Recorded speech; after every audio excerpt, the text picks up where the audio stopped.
tiene que ver con lo que en cada época se tematiza como desigualdad. Es decir, hoy no podemos pensar desigualdad sin pensar medio ambiente, sin pensar acceso a la justicia, sin pensar temas de diversidad, sin pensar temas de infraestructura, sin pensar delito.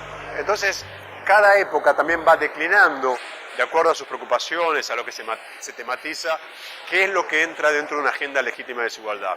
Una desigualdad, si uno toma una definición muy simple, es una diferencia considerada ilegítima en un momento dado. Y eso, por supuesto, cambia con el tiempo y diferencia de qué es también una pregunta que está situada políticamente y que es producto de los tiempos. Entonces, yo creo que uno tiene que llegar a una especie de equilibrio entre la mirada unidimensional y una multidimensionalidad que tampoco sea infinita, porque corre el riesgo de no poder explicar nada. Es más, yo soy más partidario cada vez más de centrarse en algunas desigualdades específicas, no para negar la multidimensionalidad, sino todo lo contrario, pero para tratar de explicarlas, porque eso nos hace ganar en precisión, en cuáles son las desigualdades específicas en cada área, que no son solamente el reflejo, la traducción de las desigualdades más generales.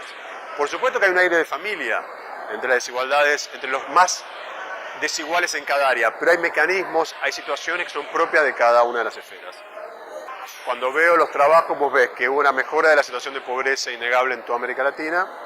Cuando vos mirás a la vera de los trabajos de Piketty y su interés por ver el 1% más rico de cada país, los súper ricos, donde hay trabajos en Argentina, en Chile, en Brasil, en Colombia, en México, no conozco en Uruguay, no vi, ese 1% más rico sigue concentrando un 25 o un 30% de la renta nacional, que por otro lado en la última década se hizo más grande, o sea, a los ricos les fue sumamente bien. Entonces, ¿cuánto podemos hablar de la disminución de la desigualdad cuando en realidad es una relación social? Si a los super ricos les fue sumamente bien. Además, otro trabajo en que participó una uruguaya, Verónica Amarantes, un trabajo de CEPAL, muestra que también en la década y media pasada, en ningún país prácticamente se movió la división de la riqueza entre propietarios y trabajadores. O sea, lo que se apropia del trabajo es similar a lo que se apropiaba en los 90.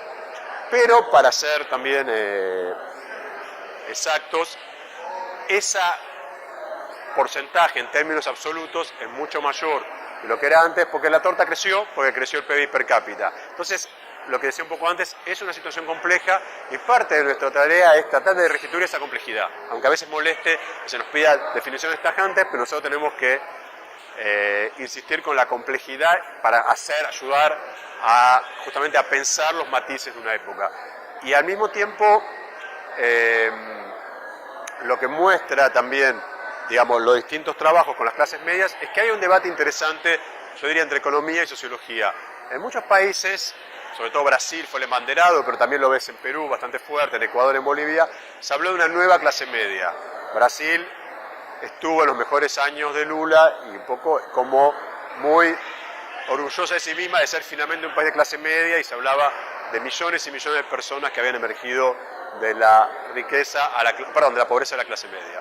Y ahí hubo un debate fuerte con la sociología, muchos sociólogos y sociólogas y aún economistas brasileños dijeron, no, perdón, eso no es una nueva clase media.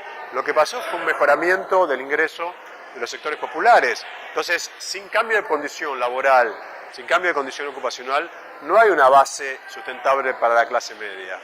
Y en ese sentido, varios trabajos ya alertaban que a pesar de esa supuesta clase media, había una franja que estaba un 30% aproximadamente de la población latinoamericana, que eran los considerados vulnerables en otra época y ahora se los llamó luchadores, que era lo mismo, era llamarlo, que eran los que estaban un poco encima de la clase media. Y lo que se mostró que esa clase media, lo ve Brasil, lo ve Argentina, son los primeros en caer a ver un cambio de situación económica, es decir que la sociología tenía razón, no hay sin una base sólida en el mercado de trabajo de estabilidad, una posibilidad de hablar de unas nuevas clases medias. Entonces, hay una salida de situación de pobreza, hay pisos mayores de los que había en los 90, en los 90 se caía sin red, ahora hay redes, transferencias condicionadas, las pensiones contributivas, hay distintas redes que prácticamente en casi todos los países de la región existen. Algo aprendimos de los 90, eso debemos decirlo.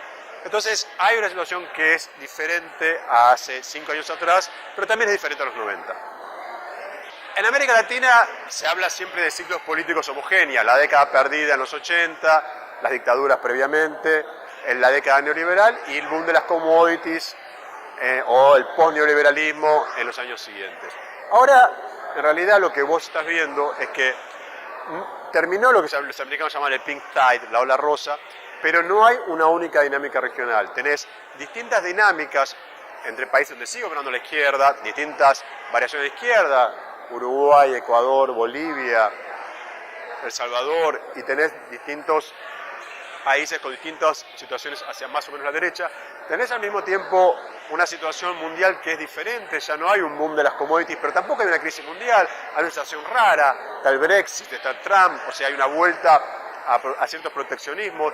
Tenés entonces dinámicas regionales en relación con la política y con la inserción internacional que son diferentes entre sí, que no dependen tanto no están tan atadas a un ciclo político, y por lo tanto vamos a ver una década donde posiblemente ya no se deje analizar con la homogeneidad que fueron las décadas pasadas.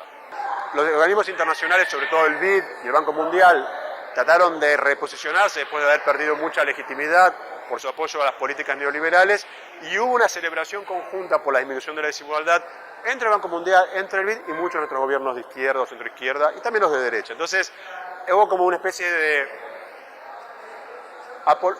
un ganamos todos. A los gobiernos de izquierda les convenía, y además era cierto, decir que la desigualdad había disminuido, después lo dice también Colombia y más tarde Perú, un poquito menos, y a los organismos internacionales les convenía decir que finalmente las políticas que ellos habían propuesto y que América Latina estaba disminuyendo la desigualdad. Entonces se dio esa especie de convergencia perversa entre figuras que por lo general habían estado más bien peleadas.